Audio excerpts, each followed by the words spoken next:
તમે સમાજ માટે થોડું કરો એટલે સમાજ તમને 10 ગણું અને 100 ગણું આપવા તૈયાર છે. That belief is called faith in society. એ આપણો વિશ્વાસ છે, આપણી શ્રદ્ધા છે. કોરોના કાળ આપણે બધાએ જોયો. એ કોરોના કાળ દરમિયાન 2020, 2021 અને 2022ની શરૂઆત,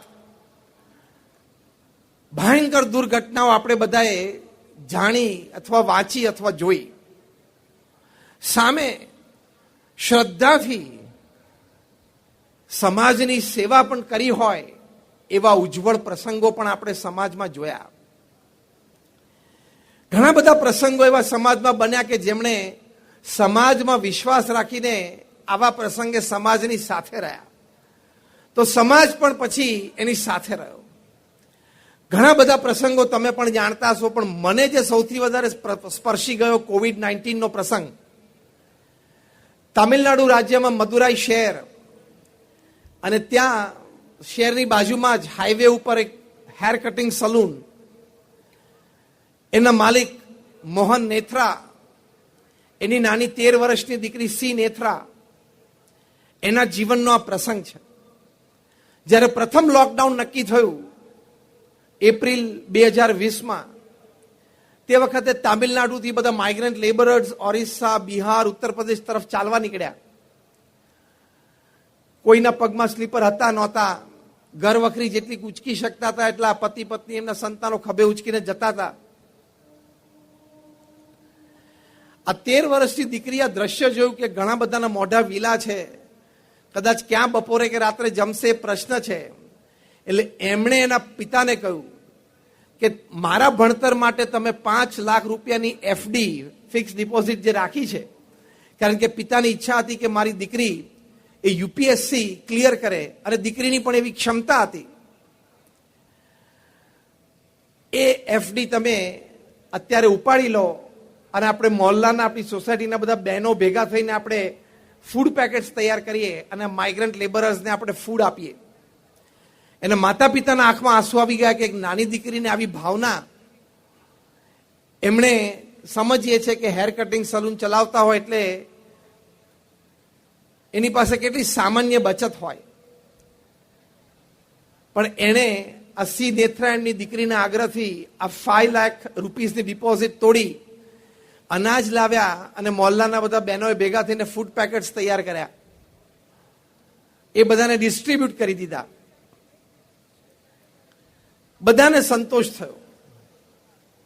આપણે વાત કરીએ છીએ હેવ ફેઇથ ઇન સોસાયટી. સમાજમાં પણ આપણે વિશ્વાસ અને શ્રદ્ધા રાખવા.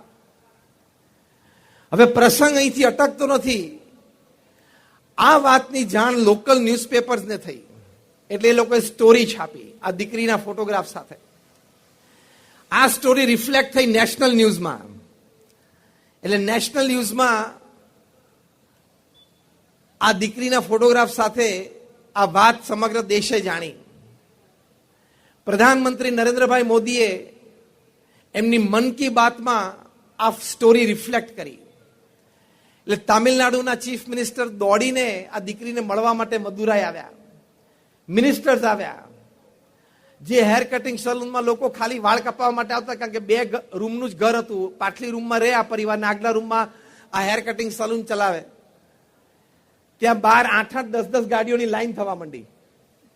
સવારથી સાંજ સુધી લોકો આ દીકરીને અભિનંદન પાઠવવા માટે આવે. મુખ્યમંત્રીએ ત્યાંથી જાહેરાત કરી, કારણ કે મુખ્યમંત્રી એમને મળવા માટે આવ્યા એટલે પ્રેસ બધું આવી ગયું. તો મુખ્યમંત્રીશ્રીએ જાહેરાત કરી કે આ દીકરીને જ્યાં સુધી ભણવું હોય, દુનિયામાં જ્યાં પણ ભણવું હોય, એની સંપૂર્ણ સ્પોન્સરશિપ એ તામિલનાડુ ગવર્મેન્ટ આપશે. સમાજમાં વિશ્વાસ, હેવ ફેઇથ ઇન સોસાયટી. સમાજ માટે આપણે કરીએ છીએ, સમાજ આપણી માટે કરે જ, બલકી વાઇસે વર્સા છે, સમાજ આપણી માટે ખૂબ કરે છે, આપણે પણ કરવું જોઈએ. That is faith. પછી આ વાત રિફ્લેક્ટ થઈ એટલે યુનાઇટેડ નેશન્સના સાઉથ એશિયા, પેસિફિક રિજનના એના એમ્બેસેડર, રિપ્રેઝેન્ટેટિવ એ ત્યાં દિલ્હી બેસે, એમને આ વાતની ખબર પડી. એ પણ મદુરાઈ આ દીકરીને મળવા માટે આવ્યા.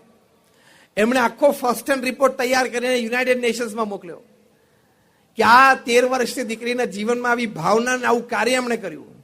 યુનાઇટેડ નેશન્સે રિઝોલ્યુશન પાસ કર્યું કે 2022-2023ની સાલમાં આ 14-15 વર્ષની દીકરી સી નેથરાને યુનાઇટેડ નેશન્સનો ફૂડ ફોર પુઅર એ પ્રોગ્રામની બ્રાન્ડ એમ્બેસેડર બનાવી દુનિયાના 50-60 દેશોમાં એક જ વર્ષમાં આ દીકરી બ્રાન્ડ એમ્બેસેડર તરીકે ફરી ફૂડ ફોર પુઅર, ગરીબ લોકોને ફૂડ પ્રોગ્રામ, ગરીબ લોકો માટે જે ફૂડ પ્રોગ્રામ યુનેસ્કોનો, યુનાઇટેડ નેશન્સનો હોય એની માટે. તો કેવી એક ઘટના બની ગઈ. દરેક માટે પ્રેરણા આ ઘટનામાં છે. તો ફેઇથ ઇન સોસાયટી, સમાજમાં વિશ્વાસ રાખવો એ આપણું કર્તવ્ય છે.